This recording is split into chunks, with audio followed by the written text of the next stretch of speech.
Hello friends, welcome back to Wawa AS. Welcome to the discussion on Vision Economy Mains 365 discussion.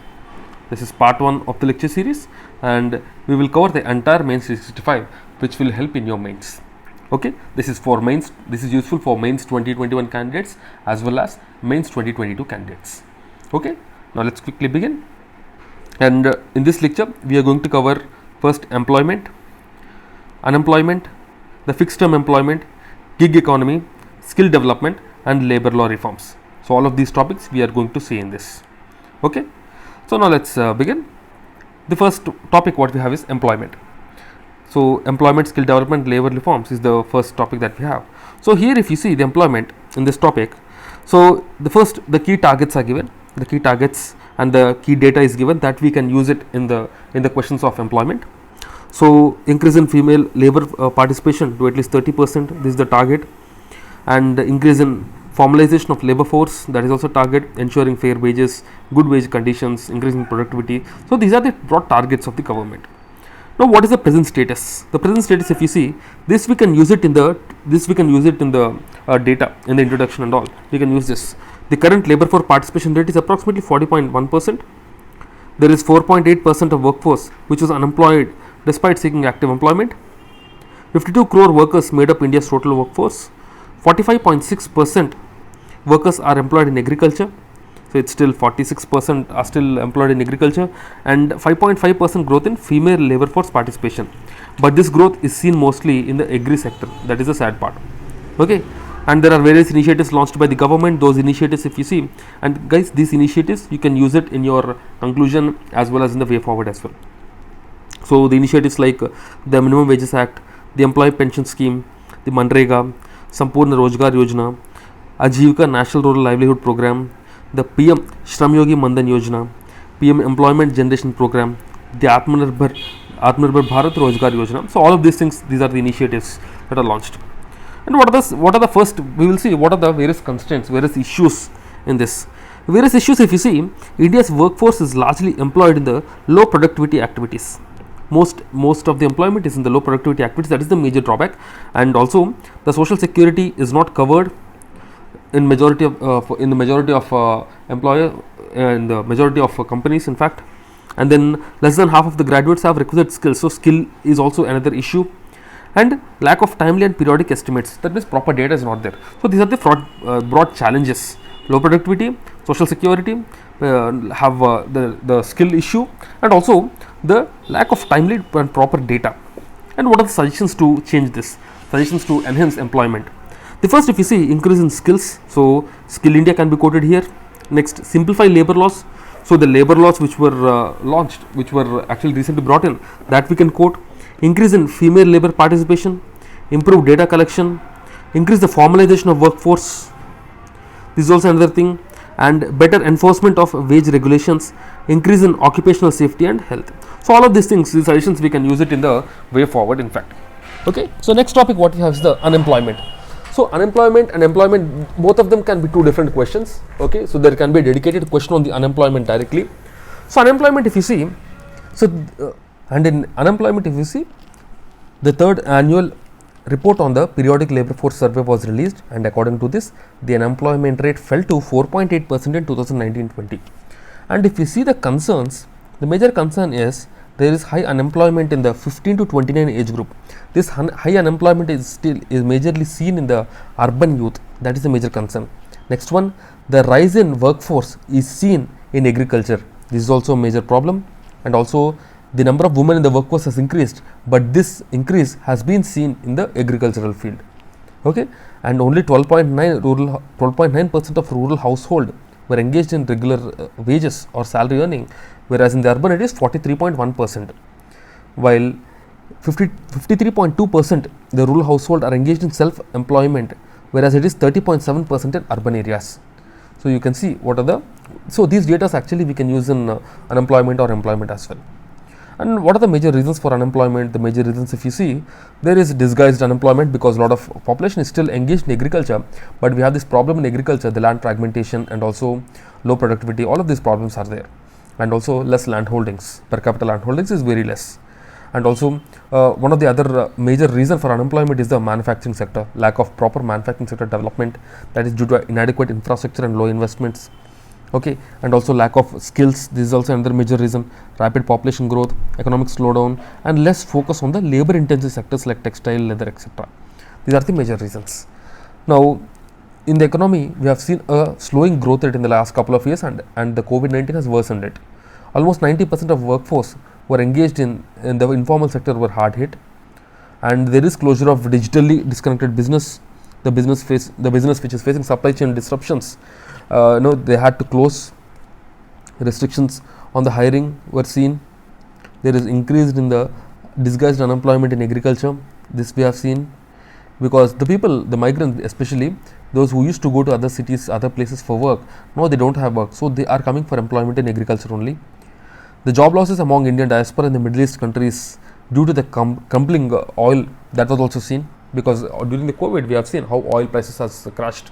But now the oil prices have spiked up, but that is due to the reduction in the production, but not because of increase in more demand or something.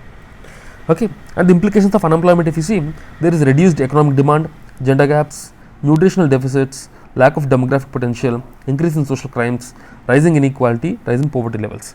So if there is a topic on unemployment and employment, these data and these points you can use it directly. So here if you see some of the recent steps that are taken, the first recent step is the DigiSaksham, which is mainly to impart digital skills to the youth. This can be written directly in the way forward or in the government schemes. Next one is the Atmanirbhar Bharat Rozgar Yojana. This also can be written. Okay, so this is basically, it will restore the loss caused by the pandemic. Next, eShram portal, the portal for unorganized workers to get the social security benefits. So these are the recent steps taken by the government, which we can write. And what is the way forward? What is the way forward to overcome the traditional unemployment?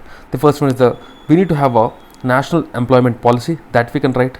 Next one, we have to tap the digital economy, which has major potential to employ the masses. Building back better informal economy, this is very much important, and this informal economy actually has got affected after the demonetization and the implementation of GST. Okay, and this will ensure high productivity and networking ability as well. And reskilling and upskilling, this is very, very important, because skilling is one of the major challenges that we have today. Next one, facilitate transition of economy from informal to formal. So the formal sector has to increase. Next one is centralized unemployment insurance schemes. Next one is the fixed term employment. So recently there is a draft model standing order by the Ministry of Labour for all manufacturing, mining sectors, and in that they have classified, or you can say they have mentioned this fixed term employment. Okay, so fixed term employment basically is a contract in which a company hires an employee for a specific period with an option to renew on the expiry depending on the requirement. That is called as fixed term employment. So that means here the worker will be engaged for a fixed period of time, not based on any project or not based on any work. It is based on time. Generally the contractual worker is based on contract for a specific task. Okay, but here in this fixed term employment, the employer, or you can say the employee, is employed for a specific time. And if you see some of the key provisions, the definition is given, and in this the termination is also mentioned. That means the employer can remove the people whenever they want. That is the kind of thing that is mentioned. That means at the end of a contract, they can easily remove these fixed term employers, and the salaries payments will be transparent, and all the remunerations will be paid within 7 days of the completion of wage period. So this is to ensure protection to the fixed term employees. And transparency, the display of wage rates on electronic device and websites is mentioned. And the renewal, there is no cap on the number of times a firm can renew. Okay, so why this has to be brought in? This has to be brought in because these days the gig economy is increasing. It is on rise. The entrepreneurial culture is on rise, and the demand for the statutory flexibility and expansion of the employment definition is also there. So that's the reason. And in order to attract more investments, such steps are very, very required. And also based on the seasons, some industries need certain workers. For example, the leather, sugar industry, textile industry, the meat industry, etc. And also this will allow the companies to directly hire contract workers through fixed term employment without any middlemen. And also this will lead to overcoming of the issues on the delay in payments and procedure to the workers. And it will provide alternate to the contractual employment, which will help the employers to have major benefit, and also employees also can have a major benefit, as this is a new kind of employment that they can get. But there are certain concerns. The concerns are because here, as the government is not assuring anything, the companies can use this to their advantage. They can continuously hire people based on this fixed term employment to ensure that certain benefits are not provided to these fixed term employees. Because normally, if an employee is hired as on permanent basis, he has to be given certain benefits like gratuity and other things. But if an employee is hired based on this fixed term employment, then there is no need to give all of these benefits. So that's why the companies can misuse this. And also there is difficulty in enforcing these agreements, because normally the employees will not have that much financial capacity to hire a lawyer if something happens, right? So these are the various concerns that are there. Next one is the gig economy. So gig economy this year will be a very potential question, because it was in news last year because of various reasons. And the gig economy is nothing but the economy, or you can say it is basically the type of employment, the type of people who are employed, where people can choose when to work and how to work. That is what is gig economy in simple terms. So if you see some data regarding this gig economy, to use an introduction or in the body. So there is a report titled Unlocking Potential of Gig Economy in India, and they say that there will be a rise in the gig economy in India. The gig economy can serve up to 90 million jobs by 2028 in the non-farm sectors, with a potential approximately to up to 1.25% of India's GDP. So that's a very big thing. So gig economy basically means the employees will have various flexibilities in terms of the working time and working culture. Okay, so there is no I would say there is no push from the employers for the work. It is the employees who will choose. It's a short-term engagement, and they will be independent. Okay, they will have the flexibility to choose the work hours without any impact on their earnings. This is called as gig economy, and in simple words, the Uber, Ola and Swiggy employees who are there, they come under this gig economy. Okay, if you see, there are various benefits associated with the gig economy. They are first of all, it enhances the efficiency of large-scale discovery and fulfillment of labor and services.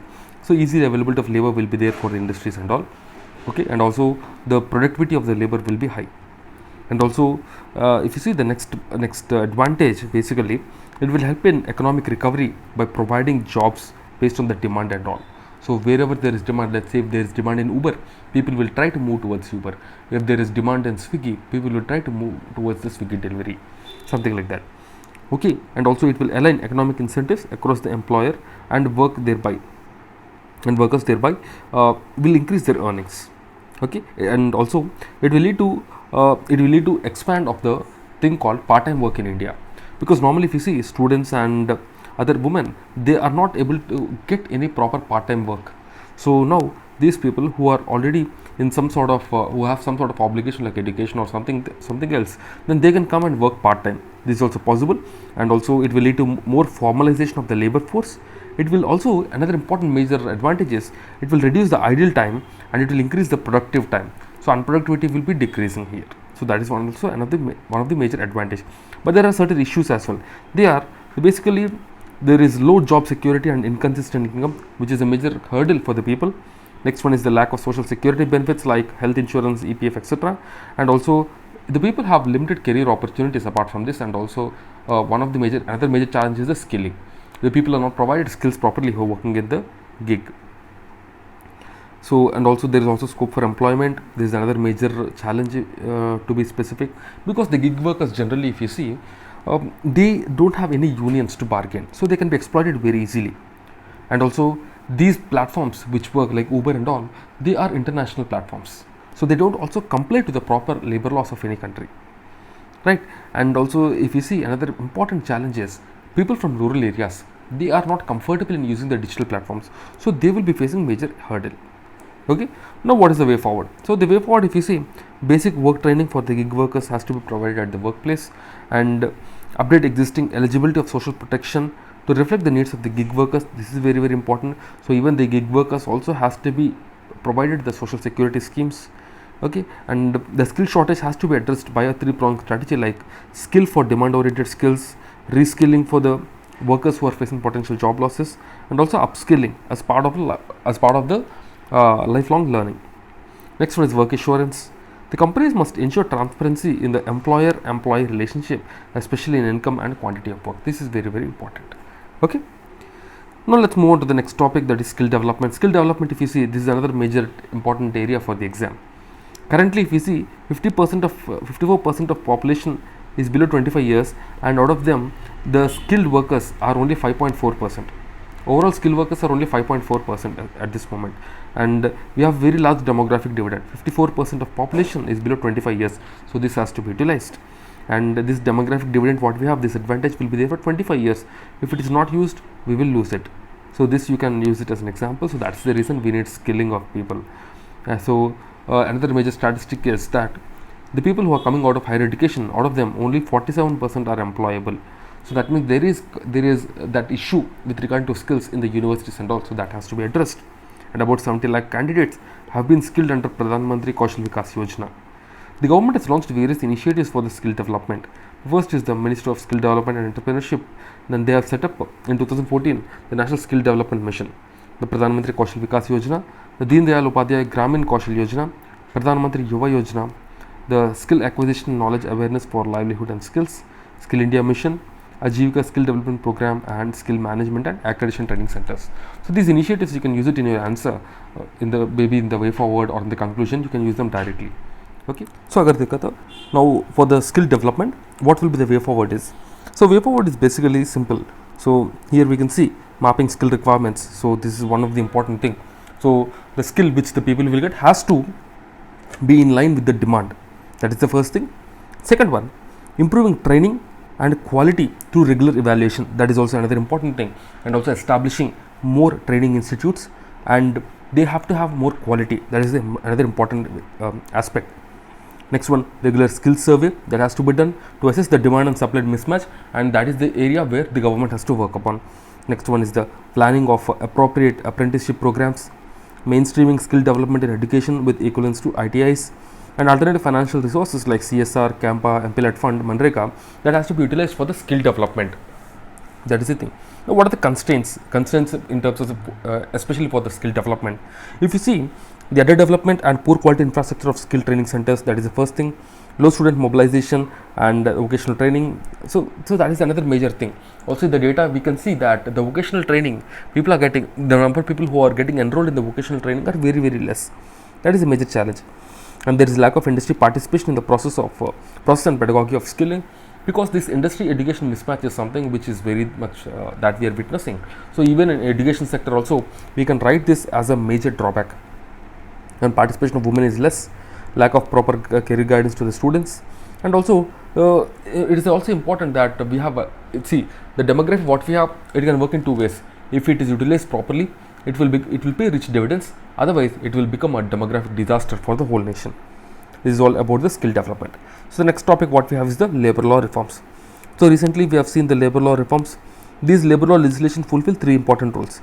They are redistribution of legal powers between workers and employees, facilitate individual and collective employment relationship. Third one is the act as guarantee of fundamental principle and right to work. So labor laws basically have to protect the employees as well as employers. Okay. So these labor laws will ensure that there is effective regulation in the entire labor sector. So the labor laws in India, if you see, we have various number of labor laws. We have complex labor laws, and there are a lot of labor laws are overlapping in nature. They were actually combined, in fact. Okay, right. So basically, if we see the need for labor reforms, the first one is the already existing labor reforms are very highly complex and overlapping in nature. Second one is they are being enforced very poorly. Third one is the constrained growth of firms with high administrative burden and lack of easy exit option. This is leading to lack of proper investments in the manufacturing sector. Also, the labor laws what we have are not that conducive for the growth of capital intensive industries. The multiple unions with an establishment has negatively impacted the collective bargaining right of the workers, and also inadequate coverage for the workers has increased the social issues like poverty and all. Okay. Now, if you see the potential effects of the labor code, it will consolidate and simplify labor laws. It will lead to more protection to the workers as well as establishment. It ensures timely pay with to the workers, and also the minimum national wage is being announced. It facilitates growth of firms along with job creation, and it also improves labor administration. It increases the contractual labors. It provides recognition to negotiation with the unions that has 51% of membership, and it also makes other process easy, like the one labor return, one license, and one registration policies. But there are various issues as well.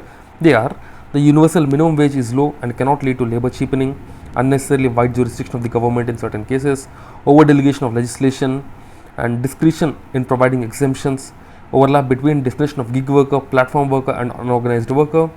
Certain codes like social security and occupational safety do not apply to all workers. This is a major drawback. And other emerging challenges like dealing with new kinds of workforce like crowd work and other demands.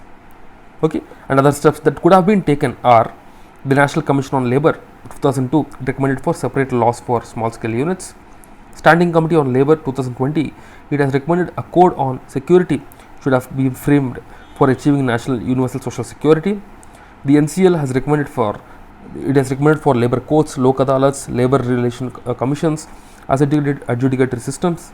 And ILO in 2016, it has restricted the use of fixed term and ad hoc contract workers in the total workforce, which could, and this will prevent the exploitation of the employees by the employer. And the Parliament has passed these three labor code bills: the occupational safety, health and working conditions, industrial relations, social security. These are the bills that are passed by the Parliament. Okay, so that's it guys for this lecture. I'll see you again in the next lecture. Till then, keep studying and stay tuned. Thank you. Jai Hind.